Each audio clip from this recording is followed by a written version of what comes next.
The Lord be with you. And with your spirit. A reading from the Holy Gospel according to Matthew. Glory to you, O Lord. Jesus dismissed the crowds and went into the house. His disciples approached him and said, "Explain to us the parable of the weeds in the field." He said in reply, "He who sows good seed is the Son of Man. The field is the world, the good seed, the children of the kingdom. The weeds are the children of the evil one, and the enemy who sows them is the devil. The harvest is the end of the age, and the harvesters are angels. Just as weeds are collected and burned up with fire, so will it be at the end of the age. The Son of Man will send his angels, and they will collect out of his kingdom all who cause others to sin and all evildoers. They will throw them into the fiery furnace, where there will be wailing and grinding of teeth.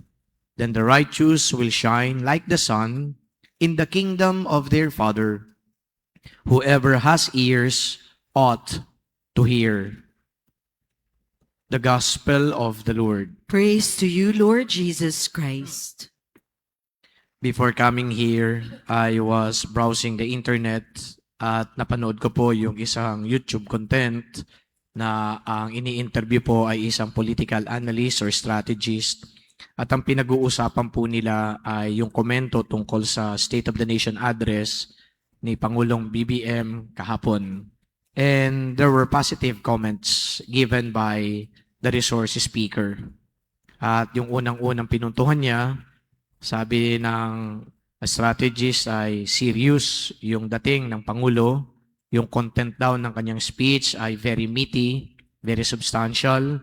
Nagustuhan din niya yung mga ilang mga detalye, lalong-lalo na yung pagtugon sa mga talagang concerns ng mga Pilipino. But then again, yesterday, I anchored the special program of Radio Veritas about the State of the Nation address. Meron po akong 3 guests, isang abogado, dati pong presidente ng Integrated Bar of the Philippines, at isa pong researcher ng Ibon Foundation, at saka isang professor sa UPLB. 3 po sila, hindi nila nagustuhan yung mga sinabi ng Pangulo.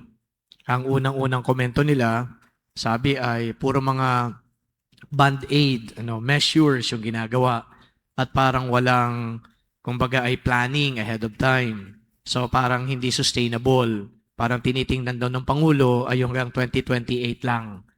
So ibig kong sabihin dito, iba-iba ho yung pagtanggap doon sa ginawa ng Pangulong talumpati kahapon. Kanya-kanyang appreciation, yung iba talaga ay may nagustuhan, yung iba naman ay kinikriticize nila. That is also how the Word of God is received. When Jesus talked about the seed being planted, being sown, hindi po lahat tumatanggap dito ng maayos. Yung iba tumanggap pero pakitang tao lang, binabrush aside kagad nila. So ibig sabihin, yung pong subjective element ng isang tao ay lutang na lutang, kitang-kita natin para magbigay tayo either ng appreciation o di kaya criticisms. Hindi po magkakaparehas.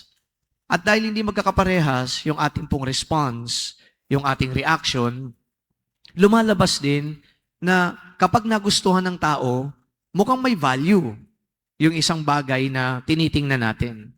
Pero kapag kinriticize, walang value, ina-undermine natin yung value. Yun po yung, kumbaga, unang-unang realization ko dito. But second realization, if it is about the Word of God, hindi pwedeng dumepende yung value ng salita ng Diyos sa kung anong reaction ng tao. Hindi pwedeng sabihin natin dahil merong binrush aside lang yung salita ng Diyos, wala nang value yung salita ng Diyos.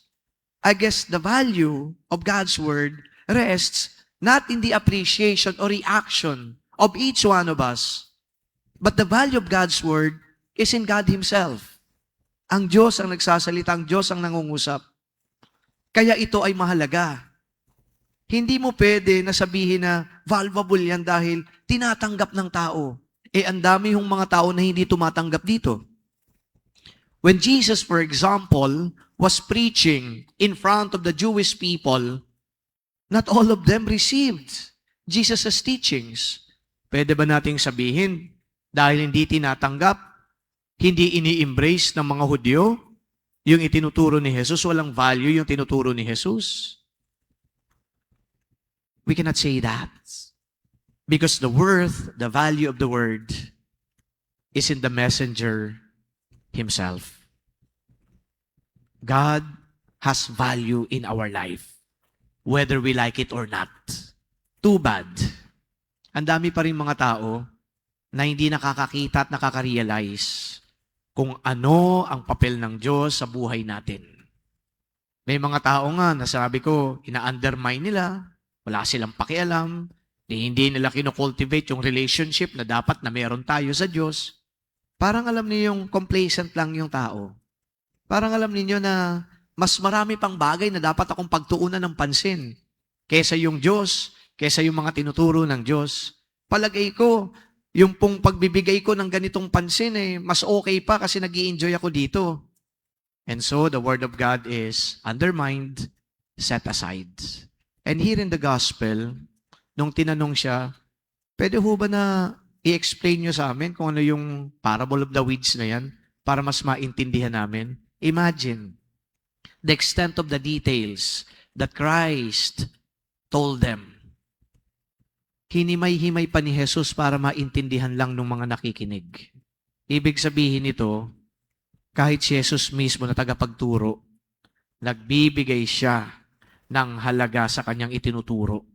Kaya kahit na medyo mapapagod, maaring makulitan, dahil naituro niya na malinaw naman yung kwento, at meron pang nagtatanong, sige, hihimay-himayin ko para sa inyo, baka sakaling mas maging valuable sa inyo ang kwentong ito.